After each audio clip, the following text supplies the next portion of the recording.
আসসালামু আলাইকুম। আপনি কি জানেন ব্রাজিলের সঙ্গে স্টার্টিং 11 এ যে ১১ জন নিয়ে খেলতে নেমেছিল মরক্কো, সেই ১১ জনের প্রত্যেকের জন্ম মরক্কোর বাইরে। এবং মরক্কো ফুটবল ইতিহাসে একটা বিরল রেকর্ডই গড়ে ফেলেছে, যেখানে বিশ্বকাপের মঞ্চে যেই ১১ জনকে নিয়ে তারা খেলতে নেমেছে প্রথমার্ধে, সেই ১১ জনের প্রত্যেকের জন্মটাই মরক্কোর বাইরে। এটা একটা ওয়ার্ল্ড রেকর্ড।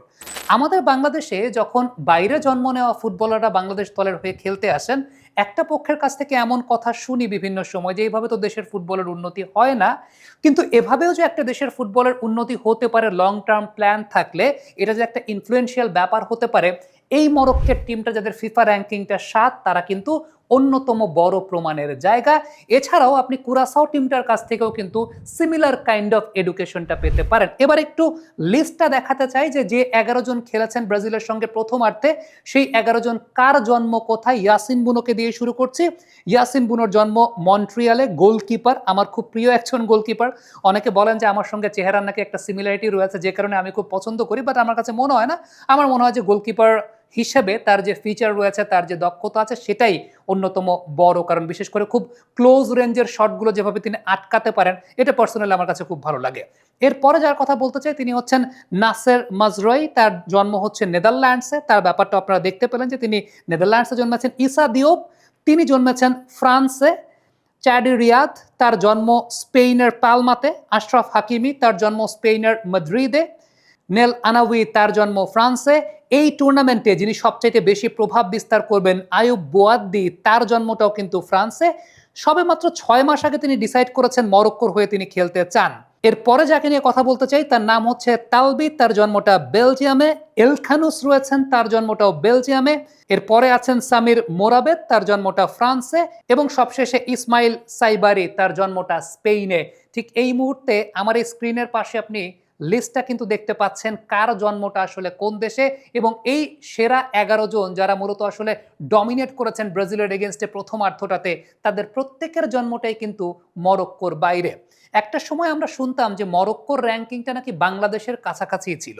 সো মরক্কো সেই জায়গা থেকে এখন ফিফা র্যাঙ্কিংয়ে তাদের র্যাঙ্কিং নম্বরটা ৭, তারা এখন ব্রাজিলের কাছাকাছি চলে গেছে।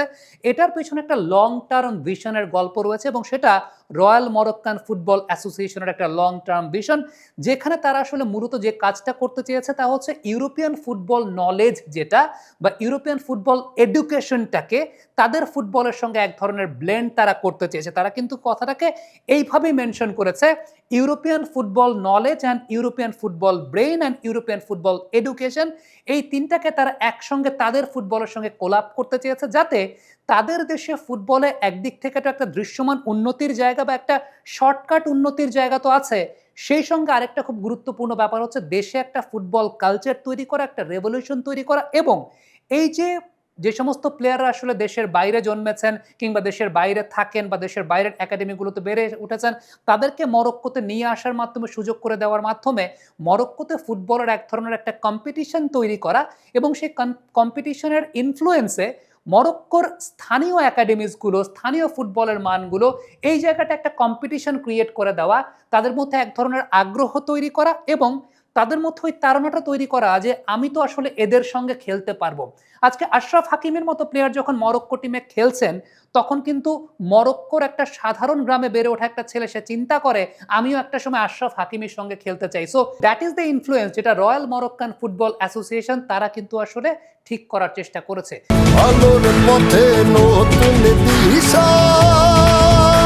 আমাদের আলোর ভুবন প্রতিনিয়তই আলোকিত হচ্ছে ওয়ালটন এলইডি লাইটের আলোয়। এবং আরেকটা খুব গুরুত্বপূর্ণ বিষয়, মরক্কোর বর্তমান ফুটবল টিমের যিনি কোচ, তিনি ইউথ ফুটবল টিমের হয়ে বিশ্বকাপও জয় করেছেন।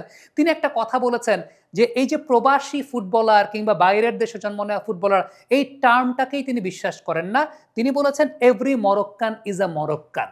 সো আমার কাছে এটা ব্যক্তিগতভাবে মনে হয় যে আমরা একটা টার্ম মিডিয়াতে খুব প্রায় ব্যবহার করি, সেটা হচ্ছে প্রবাসী ফুটবলার। আমার কাছে মনে হয় প্রত্যেক বাংলাদেশি ফুটবলার এই প্রবাসী ফুটবলার টার্মটাই আসলে ব্যবহার করা উচিত। এটা আমার ব্যক্তিগত ধারণার জায়গা বা আমার ব্যক্তিগত চিন্তার জায়গা।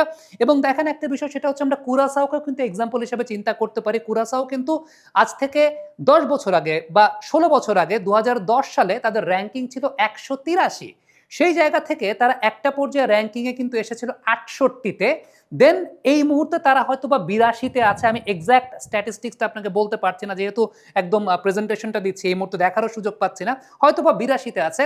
সো এই যে 183 থেকে 68-তে আসা, 82-তে আসা, এটাও কিন্তু একটা লং টার্ম পরিকল্পনার ফসল। যে জায়গাটাতে নেদারল্যান্ডসের যে সমস্ত প্লেয়ারদের হয়তোবা তারা নেদারল্যান্ডসের দলে সুযোগ পাবেন না, এই টাইপের প্লেয়ারদেরকে খুঁজে আইডেন্টিফাই করে স্কাউটিং করে নিয়ে আসা, যাদের সঙ্গে কুরাসাওয়ের এক ধরনের একটা রিলেশন আছে, সেই রিলেশনটা যেটা আমরা বলি যে বংশোদ্ভূত রিলেশনশিপ, তার মাধ্যমে কিন্তু কুরাসাও ফুটবল টিমটা আজকে বিশ্বকাপ মঞ্চ পর্যন্ত এসেছে। সো এই যে লং টার্ম ভিশন যেটা মরক্কো করেছিল, যারা এখন 7 নম্বরে অবস্থান করছে, কুরাসাও করেছে যারা এখন বিশ্বকাপ খেলছে, ডেফিনেটলি সেই জায়গাটা তো বাংলাদেশও দেখতে পারে, তাই না? সেই স্বপ্নটা তো বাংলাদেশ দেখতে পারে। এক্ষেত্রে একদম বাস্তববাদী হয়ে সবচাইতে বড় চিন্তার জায়গাটা হচ্ছে আগে র্যাঙ্কিং এর উন্নতি ঘটানো। বাংলাদেশ এখন র্যাঙ্কিং এ যে অবস্থাটা আছে, কারণ আপনি যদি র্যাঙ্কিং এর উন্নতি না ঘটাতে পারেন, তাহলে আপনাকে বড় পর্যায়ে আসলে খেলার সুযোগটা হবে না। এখন র্যাঙ্কিং এ উন্নতি ঘটানো মানে আপনার ফুটবলের মানের উন্নতি ঘটানো। ডেফিনেটলি অনেকে যে কথাটা বলছেন যে এটা তো শর্টকাট ট্রিক, এর মাধ্যমে কি লং টার্ম ফুটবলের উন্নতি হয় কিনা? লং টার্ম ফুটবলের উন্নতি তো 50 বছর ধরে করার চেষ্টা করেছি আমরা। লং টার্ম ফুটবলের উন্নতি কি হয়েছে? সেটা তো আল্টিমেটলি হয় নাই। সো এই শর্ট টার্ম উন্নতি করার চিন্তাতে যদি আমরা আমাদের এটার ইনফ্লুয়েন্সে ফুটবলের ইকোসিস্টেমটা বিল্ড আপ করতে পারি, তাহলে আসলে মন্দ কি? আজকে বাংলাদেশে ফুটবলের চলটা বেড়েছে। ছোট, ছোট বাচ্চারা ফুটবল খেলোয়াড় হতে চায়। একটা সময় আমাদের সময়টা তো আমরা ক্রিকেটার হতে চাইতাম। এখন ফুটবলার কেন হতে চায়? বিকজ হামজা চৌধুরীর সঙ্গে খেলতে চায় বা হামজা চৌধুরীকে দেখছে, সমিত সোমকে সেই জায়গাটা দেখছে। সো আল্টিমেটলি ফ্যাক্টটা কিন্তু ওই জায়গাটায় আমার কাছে মনে হয় যে পুরো বিশ্ব অনেক এগিয়ে গেছে।